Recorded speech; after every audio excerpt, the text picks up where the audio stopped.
Pada episode sebelumnya diceritakan tentang perjuangan Yoh yang sedang menjalani ujian dari Silva. Ujian ini bertujuan untuk memastikan apakah Yoh layak masuk Shaman Fight. Dalam ujian itu, Yoh berhasil membangkitkan kekuatan Oversoul. Dia juga bisa mengalahkan Silva dengan kekuatan barunya itu.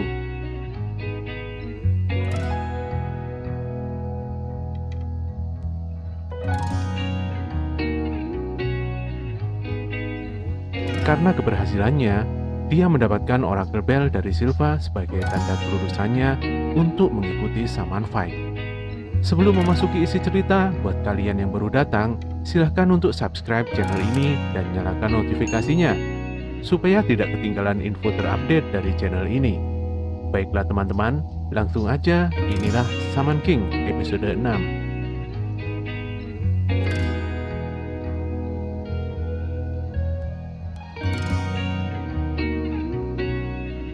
Kematian Chrome, salah satu dari 10 petugas Shaman Fight, membuat Silva sangat terkejut. Silva ingin mengetahui siapa yang membunuh Chrome. Para petugas mengecek Oracle Proyektor untuk mengetahui kebenarannya.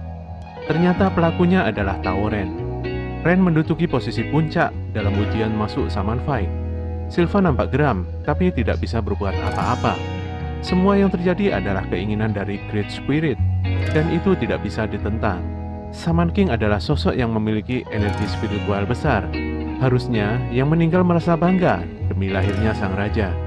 Pagi itu Manta begitu serius menjelaskan tentang peraturan yang ditujukan Oracle Bell pada Yoh. Namun Yoh begitu santai menanggapinya dan terkesan tidak serius. Manta sampai heran dibuatnya.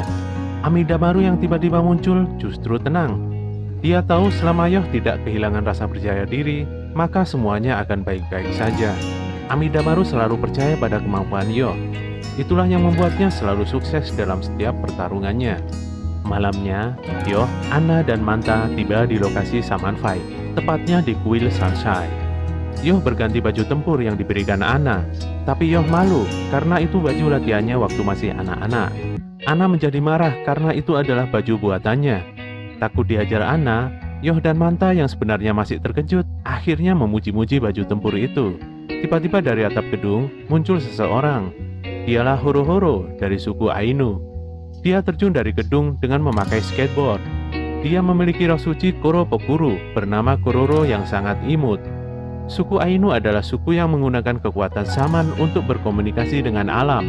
Dengan mendengarkan alam dan memahami kehendak mereka, maka shaman bisa memiliki kekuatan besar dari alam itu.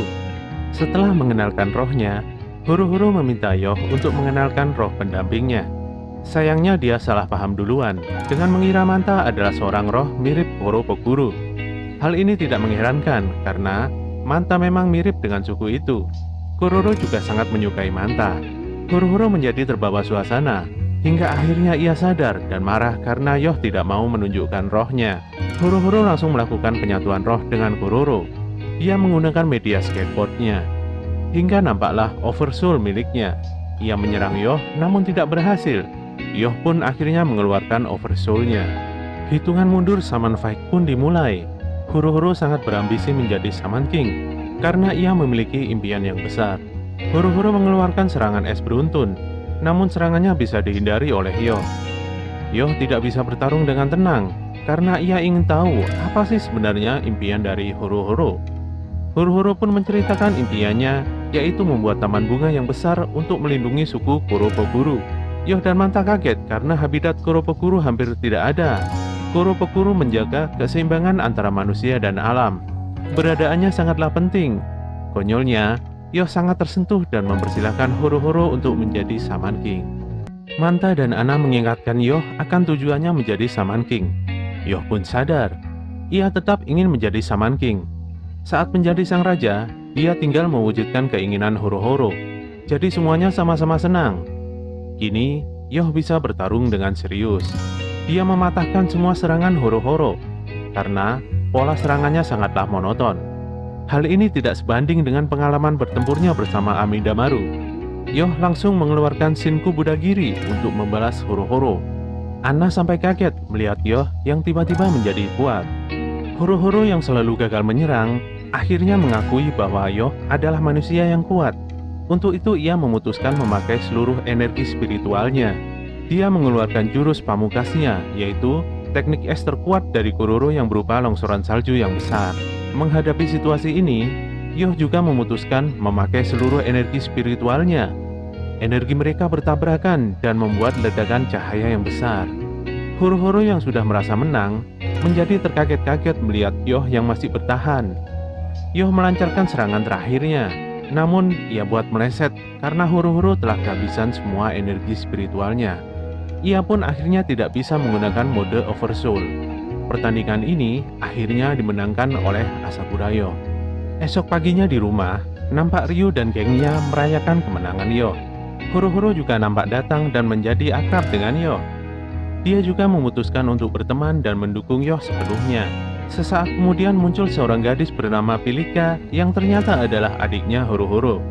Dia sangat marah pada Yoh karena menghancurkan impiannya. Dia juga memaksa Horo-horo untuk pulang dan menjalankan menu latihan khusus untuk menghadapi pertarungan selanjutnya.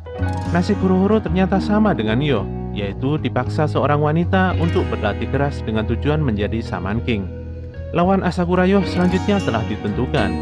Teman Silva mengabarkan bahwa lawannya kali ini sangatlah berbahaya. Kalau Yoh melawannya, 100% ia akan mati.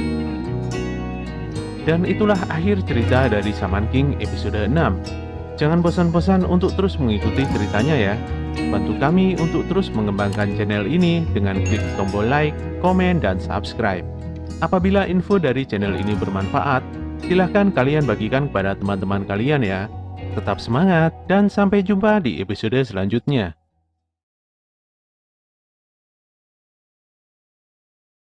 Silva dan Anna nampak memulai pembicaraan yang serius di sebuah kafe. Silva menyarankan pada Anna agar Yoh mengundurkan diri dari Shaman Fight. Hal ini dikarenakan adanya insiden di mana seorang Shaman membunuh lawan bertarungnya. Tentunya Shaman itu adalah lawan Yoh untuk pertandingan hari ini. Ekspresi Anna berubah saat tahu kalau Shaman itu kemungkinan adalah seorang necromancer, yaitu seorang Shaman yang menggunakan roh orang mati hingga bisa memasuki mode Oversoul.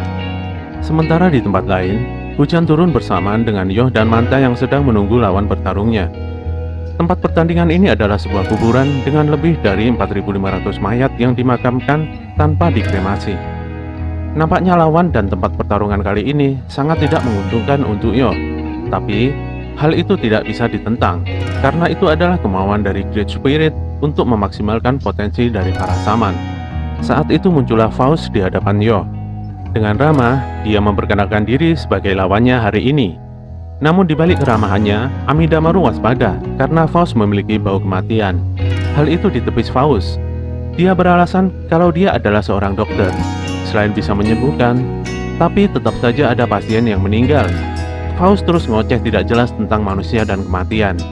Manta menyadari sesuatu dengan membaca ensiklopedia. Dia menemukan bahwa Faust adalah keturunan dari seorang cendekiawan jenius yang mempelajari alkimia dan sihir. 500 tahun yang lalu, Faust juga mengikuti kejuaraan Shaman Fight. Namun karena terlalu pede, dia dibunuh oleh iblis yang ia panggil dan mati.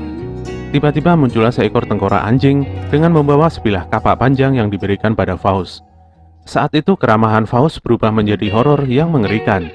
Dia benar-benar mewarisi semua kemampuan dari leluhurnya, yaitu nekromansi, kemampuan untuk membangkitkan mayat. Dia memiliki tengkorak khusus sebagai wadahnya untuk memasuki mode Oversoul. Manta ketakutan dan kabur melihat tengkorak itu. Faust tertarik dengan Manta dan ingin melakukan penelitian padanya. Dia pun membangkitkan mayat di kuburan itu dan langsung memerintahkannya untuk menangkap Manta. Yoh juga disekap oleh mayat-mayat Faust hingga dia tidak bisa bergerak bebas. Tanpa basa-basi, Faust langsung melakukan operasi pada Manta hingga membuatnya menangis kesakitan. Yoh sangat marah. Dia langsung menghancurkan tengkorak yang membelenggunya. Faust yang sedang fokus mengoperasi juga langsung disikatnya. Dengan bersedih, Yoh menyelamatkan Manta. Manta pun pingsan dan harus segera dibawa ke rumah sakit. Faust mengerahkan banyak tengkorak untuk menyerang Yoh, tapi Yoh langsung membabat pasukan tengkorak itu dalam sekejap. Dengan menggunakan Oversoul-nya, Yoh menghancurkan benteng pertahanan Faust hingga terlempar jauh. Padahal pertandingan sebenarnya masih belum dimulai, namun Yoh telah mengeluarkan energi spiritual dalam jumlah besar. Saat akan menghabisi Faust, para tengkorak yang tadinya berhamburan menjadi bangkit kembali dengan utuh. Walaupun dihancurkan, namun tengkorak itu terus bangkit kembali dan tidak ada habisnya.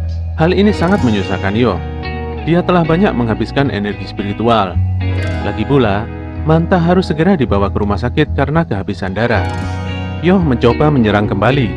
Sayangnya amarahnya tadi justru banyak menghabiskan energi tanpa menahan diri. Yoh nampak sangat kelelahan, tapi dia tidak menyerah. Dia bangkit dan masih marah karena Faust telah menyakiti Manta. Kemarahan Yoh cukup beralasan.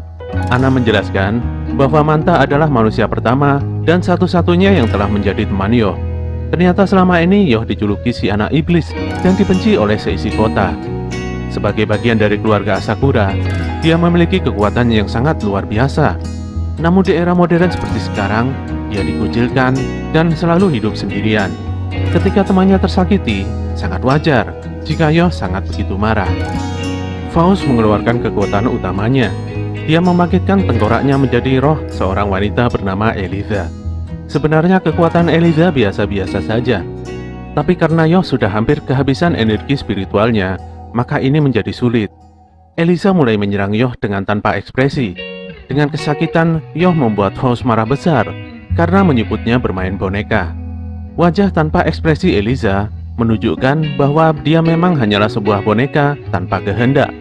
Tanpa sadar, kemarahan Faust membuatnya menggunakan energi spiritual yang besar. Eliza adalah istri dari Faust. Di masa hidupnya, hanya Eliza seorang yang memberikan senyuman pada Faust. Eliza memiliki penyakit langka, dan selama 20 tahun, Faust akhirnya bisa menyembuhkannya. Mereka pun hidup bersama hingga Eliza tewas karena dibunuh oleh perampok. Demi menghidupkan Eliza, Faust berkeinginan untuk menjadi Shaman King. Yoh tidak menerima alasan Faust untuk menjadi Shaman King, karena sebenarnya Faust terikat dengan masa lalu. Dengan sisa energinya, dia menebas Eliza hingga menjadi tulang belulang lagi. Oversoul Faust masih ada, sementara Yoh telah kehabisan energi spiritualnya. Pertandingan ini akhirnya dimenangkan oleh Faust. Yoh begitu kesal, karena dia selama ini percaya bisa menyelesaikan semua rintangan dengan baik. Dia menangis karena baru sekali merasakan pahitnya kekalahan. Kekalahan ini menjadi pelajaran yang sangat berharga bagi Yoh. Saat akan membawa Manta dan Yoh ke rumah sakit, Anna dikejutkan dengan Faust yang marah dan ingin membunuh Yoh. Anna dan Silva berusaha untuk menyelamatkan Yoh, namun sepertinya tidak sempat. Tiba-tiba muncullah Tauren dengan sekali tebasan menghancurkan tengkorak raksasa Faust. Tebasan Ren mengakibatkan kilatan cahaya yang bersinar. Semuanya nampak terkejut. Ren yang saat itu menunggangi kuda tidak berniat untuk membunuh Faust, karena dia akan menjadi lawannya pada pertandingan selanjutnya.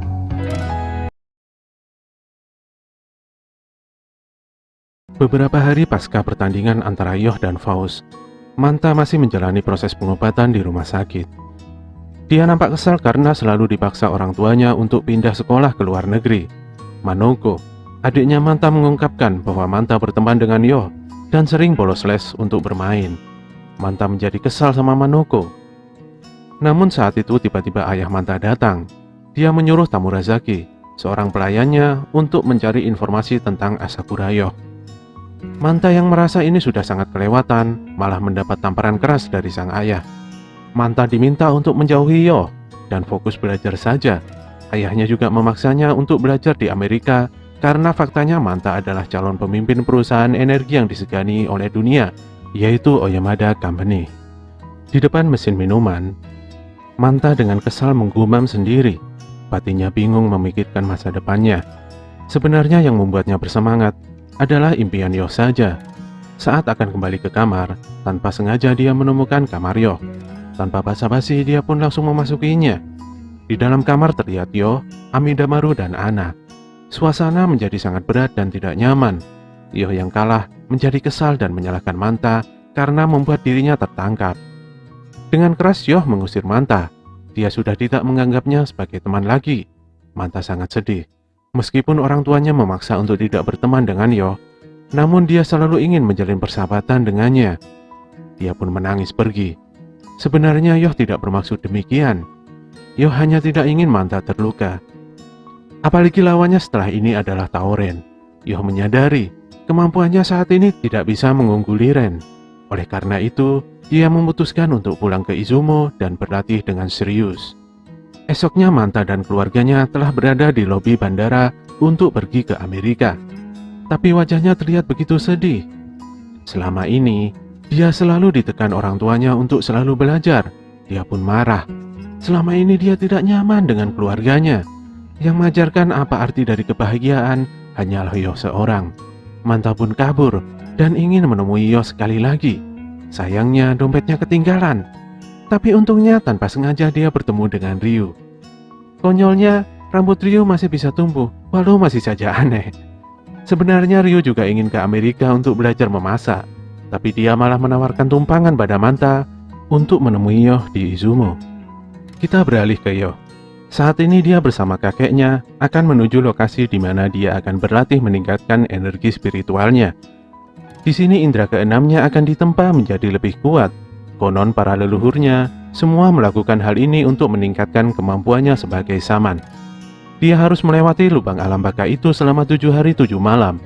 Meski sudah dikasih tahu sang kakek tentang beratnya latihan, namun Yoh tetap melakukannya, dan kakeknya nampak begitu bangga. Sementara itu, di Gunung Sanbe, tepatnya di balai pertapa Asakura, seorang gadis pelayan keluarga Asakura bernama Tamamura Tamao sedang memikirkan bagaimana kondisi Yoh. Dia meramalkan tentang kedatangan Ryu dan Manta yang sepertinya akan membawa masalah. Namun kakek Yoh tidak memikirkannya karena masih menganggap Tamao seorang amatiran. Esok harinya, Ryu dan Manta telah sampai di Izumo. Namun dia dihadang oleh Tamao dan roh pendampingnya yaitu Ponchi dan Chonchi. Lagi-lagi rambut Ryu menjadi korban dari serangan dua roh pendamping Tamao. Aduh, benar-benar apa sih ini Ryu? Karena sekali lagi rambutnya terpotong. Dia pun pingsan saat diserang tepat di kemaluannya. Tamao mengeluarkan oversoul-nya yaitu Cupid. Chonchi berubah menjadi sebuah busur panah dan Tamao siap menembak Manta yang saat ini sedang disekap oleh Ponchi. Untungnya Ana dan Amidamaru datang menghentikannya. Di hadapan Ana, Ponchi dan Chonchi nampak takluk. Kedua roh itu mengaku telah membujuk Tamao karena hanya ingin bermain keluar dari gunung. Mereka semua berencana untuk menjemput Yoh di ujung lubang alam baka. Sudah 7 hari 7 malam, Yoh di dalam sana. Dia pasti kelaparan atau setidaknya mengalami kepayahan yang luar biasa. Semua nampak tegang menunggu Yoh. Namun kondisi berubah. Mereka semua justru terkaget-kaget. Nampaknya Yoh masih sehat-sehat saja seperti sedia kala. Malamnya, mereka semua makan bersama di rumah Yoh. Hubungan Manta dan Yoh pun kembali membaik seperti sebelumnya. Sang kakek yang tiba-tiba datang langsung memberikan tes pada Yoh untuk melihat hasil dari latihan yang dijalaninya di lubang alam baka. Ana membawakan pedang Harusame pada Yoh. Oversoul Shikigami milik sang kakek dikerahkan untuk menyerang Yoh. Anehnya, Yoh sama sekali tidak gentar menghadapinya. Padahal dulu dia sangat takut pada Shikigami itu. Dalam sekejap mata, para Shikigami itu telah dikalahkan. Nampaknya hasil latihannya memberikan hasil yang tidak terduga. Oversoul-nya pun terlihat berbeda dari sebelumnya. Yang lebih aneh lagi, Amidamaru bisa berbicara dalam mode Oversoul ini. Sesungguhnya Oversoul Yoh telah berevolusi menjadi lebih kuat bersamaan dengan roh Amidamaru. Di tempat lain, Taoren nampak kesal dengan eksistensi dari klan keluarganya. Klan yang dalam 1800 tahun hidup dengan tujuan yang tidak pasti. Dengan kemampuannya, Ren bisa mendapatkan jiwa kuda hitam milik Bason yang bernama Hakuo. Bason dan Hakuo telah ditempa dengan berbagai pertempuran yang panjang. Sebenarnya, Ren sangat membenci klan Tao.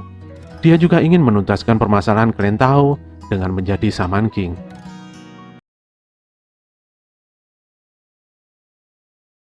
Di Cina, tepatnya di sebuah bangunan besar di pegunungan Jiangshan. Walaupun masih samar-samar, muncul untuk pertama kalinya ayahnya Tao Ren. Dia mengungkapkan kekecewaannya pada Tao Jun yang mana telah gagal membujuk Ren. Sikap keras kepala Ren tidak membuat sang ayah marah. Hanya saja, sang ayah begitu dendam pada orang-orang yang telah mengasingkannya, mempermainkan, dan bahkan mengkhianati klan Tao. Demi membalas perlakuan orang-orang itu, klan Tao harus bangkit. Dan untuk mewujudkannya diperlukan kekuatan dari Shaman King. Sang ayah memberikan satu kesempatan lagi pada Jun. untuk membunuh semua orang yang menghalangi jalan Ren. Keluarga ini terlihat semaunya sendiri dan menghalalkan segala cara untuk mencapai tujuannya. Jun hanya bisa pasrah mendengar titah sang ayah. Di Jepang nampak Silva dan Karim sedang ngobrol satu sama lain. Karim mengira Silva kangen dan ingin kembali ke kampung halamannya. Sebenarnya Silva sangat bangga menjadi bagian dari komite seleksi Shaman Fight. Dia tidak akan kembali hingga Shaman King terlahir. Tiba-tiba sebuah TV menyala dan muncullah kepala suku Patch yang bernama Goldfa. Goldfa akan menguji tekad dari Silva dan menginginkan Silva menjadi penanggung jawab Tauren. Padahal Ren telah membunuh sahabat baiknya yaitu Chrome. Namun justru karena itulah Silva diuji. Sebagai seorang petugas, dia tidak boleh memihak pada kelompok tertentu. Dia harus memiliki penilaian yang objektif pada semua peserta Shaman Fight. Di sisi lain, Yoh dan Manta telah sampai di tempat pertarungan selanjutnya, tepatnya di Monumen Great Spirit. Yoh yang santai-santai membuat Manta khawatir. Jika Yoh sampai kalah di pertandingan ini, maka sirna sudah semua harapannya. Di rumah kontrakan, Tamao juga nampak khawatir dengan pertandingan Yoh hari ini. Lawannya adalah Ren. Tentu saja dia jauh-jauh datang dari Izumo untuk menyemangatinya. Namun Anna menenangkannya. Dia percaya Yoh pasti akan menang. Waktu yang ditunggu-tunggu pun telah tiba. Ren datang dengan kudanya, dan tentu saja dia kembali meremehkan Yoh karena beberapa waktu yang lalu dia menunjukkan oversoul-nya yang berkilauan emas. Ren mengintimidasi Yoh dengan tombak panjangnya. Dia menganggap Yoh adalah rival yang akan menjadi penghalangnya di masa depan. Ren memutuskan untuk membunuh Yoh dan mengambil gelar Shaman King. Konyolnya, Yoh cuma bisa tersenyum. Dilihat dari manapun, kelakuan Ren tidak berubah. Ya, gitu-gitu aja, sok-sokan seperti dia adalah yang terbaik. Yoh pun mulai serius. Apapun yang terjadi, dia pasti akan memenangkan pertarungan ini. Melihat tanggapan Yoh yang kepedean, membuat Ren menjadi muak dan marah. Melihat tuannya diremehkan, Bason tiba-tiba muncul dan menyerang Yoh. Tapi Amidamaru dengan sigap menghalanginya. Ren begitu tersulut amarahnya. Dia pun langsung turun dari kudanya. Bason mengingatkan Ren untuk tidak turun dari kuda. Namun dengan angkuh, Ren malah memarahinya. Dia yakin bisa mengalahkan Yoh dengan satu kali serangan saja. Pertarungan pun dimulai. Tanpa basa-basi, Ren langsung menyerang Yoh. Dia melakukan penyatuan roh antara Bason dengan tombaknya, hingga membuat wujud oversoul-nya berkilauan emas. Ren kembali menyerang Yoh dengan serangan beruntun yang dahsyat. Sayangnya, semua serangan itu berhasil ditangkis. Bahkan Yoh menangkisnya sambil membelakangi Ren. Mata Yoh dan Amidamaru bisa menyatu dan saling support satu sama lain. Yoh mengeluarkan Shinku Budagiri, namun Ren tidak terluka. Justru Ren nampak bugar dan semakin kuat. Energi spiritualnya benar-benar besar. Selama ini dia masih menggunakan secuil energi saja. Muncullah oversoul sebenarnya milik Ren, yaitu sosok Bason raksasa di ujung tombaknya. Dengan kekuatan penuh, Ren kembali menyerang dan membuat Yoh terpojok. Amidamaru khawatir dan berusaha mencari cara untuk menang. Sebenarnya ada cara untuk menang, yaitu dengan memaksimalkan energi pada rohnya. Yoh hanya mencontoh gaya bertarung Ren. Namun karena menghabiskan energi yang besar, maka Yoh memutuskan untuk tidak melakukannya. Dia tidak ingin insiden kekalahannya dari Faust terulang. Yoh benar-benar tidak ingin memaksakan diri. Saat berlatih di lubang alam baka, dia belajar tentang betapa sulitnya untuk tetap menjadi diri sendiri sepanjang waktu. Untuk itulah, dia akan memaksimalkan hal yang dia bisa saja dan terus percaya pada kemampuan Amidamaru. Ren sangat jengkel mendengar bualan Yoh. Dia merasa diremehkan karena Yoh berlagak seperti orang pintar melebihi dirinya. Dia pun kembali menyerang dengan Bason raksasanya. Namun serangan itu kembali bisa ditangkis oleh Yoh. Ren mulai kebingungan, gimana bisa Yoh menangkis serangannya. Amarahnya kembali meluap-luap. Dia kembali menyerang dengan membabi buta. Yoh dan Amidamaru melakukan koordinasi dengan sangat baik. Bahkan serangan terbaik Ren yaitu Chou Golden juga Zanmai, yaitu sebuah serangan tusukan tombak tercepatnya menjadi sia-sia. Tiba-tiba saja Yoh sudah berada di dekat Ren dan Bason. Dia pun mengeluarkan jurus Amidaryu Gokoujin yang membuat Ren terhempas. Ren mulai bingung dengan apa yang sedang terjadi. Kemampuan Yoh membuat keyakinan akan kemampuannya sendiri menjadi berkurang. Dengan sangat marah, dia memanggil Hakuo dan menyatukannya dengan roh Kokuto, yaitu kuda yang bertarung bersama Bason di masa lalu. Hal ini membuat Bason menjadi oversoul tingkat tinggi dan Hakuo menjadi kuda yang tangguh. Hal ini juga membuat kekuatan Ren meningkat menjadi sangat luar biasa. Di lokasi lain, Jun sedang berusaha untuk membujuk ayahnya agar mau melepaskan Ren dari kekangannya. Sebenarnya Ren adalah anak yang baik, namun karena alasan tertentu, dia menjadi kehilangan arah. Jun mengungkapkan Ren pasti akan kalah, karena lawannya adalah Asakura Yoh. Dia sudah berpengalaman menghadapi Yoh sebelumnya. Di tengah pertarungan, dia masih memikirkan nasibnya dengan Byron. Saat itu Jun sadar, Yoh pasti akan memahami kesedihan dan juga memberikan kehangatan akan kebaikan yang belum pernah dia rasakan maupun Ren. Kembali ke arena pertarungan, Ren dengan kekuatan penuh siap untuk menyerang Yoh. Tidak mungkin untuk menghindar dan menahan serangan Ren. Yoh hanya terfikirkan satu hal saja. Simpel sekali dan itu membuat Ren tertawa mengejek. Gansen Seigenju Kazanmai dilepaskannya untuk membungkam Yoh. Hebatnya, serangan membabi buta itu bisa ditangkis semuanya oleh roh Amidamaru. Roh Amidamaru menjadi semakin kuat berkat keputusan Yoh yang bersikap tenang dan tidak memaksakan diri. Ledakan dan kilauan cahaya menghiasi langit di mana kedua bocah ini bertarung. Ren akhirnya mengakui kekalahannya. Sejak awal dia sudah menduga akan berakhir seperti ini. Yoh bertarung hanya mengalir saja seperti air atau angin untuk menghadapi musuhnya. Berbeda dengannya yang bertarung dengan kekerasan. Selama ini dia meyakinkan diri bahwa itu adalah hal yang benar. Sekarang dia sadar, kekerasan tidak akan menghancurkan air atau angin. Di balik kekaguman Ren pada Yoh, ternyata saat itu energi spiritual Yoh sudah benar-benar habis. Ren yang tidak habis pikir dengan kelakuan Yoh menjadi marah-marah. Mereka pun tidak bisa memastikan siapa yang menang. Namun Silva yang sedari tadi menyaksikan pertandingan ini menyampaikan bahwa keduanya imbang dan kehabisan energi spiritual di waktu yang sama. Tentu saja mereka berdua kaget bukan main. Pada akhirnya hanya Great Spirit lah yang bisa menentukan siapa yang menang dan kalah. Lewat perantara Goldfa, sang kepala suku, bisa dipastikan bahwa mereka berdua lolos ke babak berikutnya. Keputusan ini diambil untuk melihat perkembangan Yoh dan Ren ke depannya. Pasca pertandingan ini, upacara pembukaan Saman Fight pun dimulai.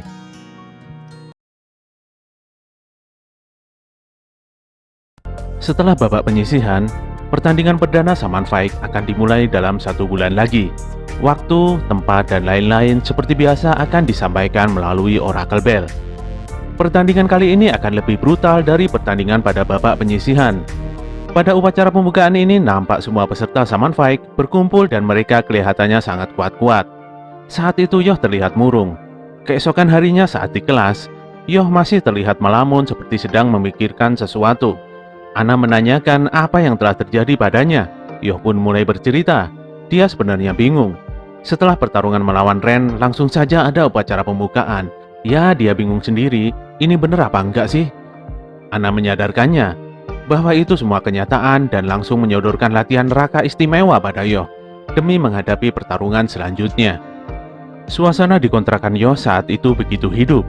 Nampak Horo-Horo, Manta, dan banyak yang lainnya sedang berkumpul santai makan-makan. Bahkan Tauren yang sombong itu juga nampak datang karena diajak oleh Horo-Horo. Bason nampak sangat bahagia karena bisa melihat Ren bisa ngobrol santai dan berinteraksi dengan yang lainnya. Selama ini Ren selalu bersikap dingin dan kurang bergaul. Namun sekarang dia mempunyai teman dan bisa bertarung di medan laga yang sama. Mempunyai banyak teman tentunya adalah hal yang sangat bagus. Bahkan mereka semua bisa melewati malam dengan saling berbagi dan berendam di air hangat bersama-sama. Perlahan tapi pasti mereka bisa saling memahami satu sama lain. Dan malam itu menjadi malam yang sangat berkesan dan sekaligus sulit dipahami. Saat malam sudah semakin larut, Ren menunggangi kudanya dan bersiap untuk pulang.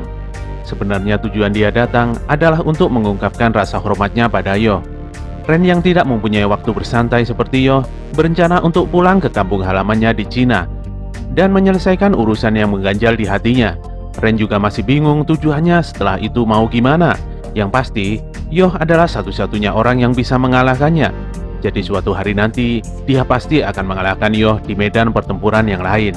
Untuk itu Ren meminta Yoh untuk menjaga diri baik-baik. Beberapa hari kemudian, Yoh dan Tamao nampak sedang pulang dari belanja di pasar. Tamao sangat senang bisa berjalan berdua dengan Yoh. Agar bisa kembali ke rumah dengan cepat, mereka melewati jalan pintas yaitu tangga yang mengarah pada sebuah kuil. Saat itu muncul Ponci dan Konci yang mengejek Tamao tentang perasaannya pada Yoh. Tapi sebenarnya dua roh ini mau mengabari kalau sedari tadi Yoh dan Tamao sedang diikuti oleh orang yang mencurigakan. Sesampainya di atas, mereka semua dikagetkan dengan adanya sebuah mobil jenazah tepat di depan kuil. Mobil itu memiliki speaker dengan merek Bosan. Kemudian dua orang mencurigakan muncul. Mereka membawa mic dan gitar listrik sebagai simbolnya. Mereka juga mengklaim bahwa mereka sangat dikenal oleh semua orang di Jepang. Mereka berdua adalah Yoneda Zen dan Sugimoto Ryo, pendeta yang suka bernyanyi, dan bandnya bernama Boss. Ponci dan Konci tertawa mengejek kelakuan dua pendeta ini. Yoh dan Tamao juga nampak kebingungan sendiri, bertanya-tanya siapa sih sebenarnya mereka dan apa maunya. Para pendeta ini jadi bingung. Mereka pun menyanyikan sebuah lagu yang membuat Ponci dan Konci terbang ke akhirat. Yoh baru sadar kalau lagu itu adalah sebuah mantra yang membuat Amidamaru dulu tak berdaya. Tujuan dari para pendeta ini adalah untuk memurnikan semua roh jahat yang ada di dunia ini.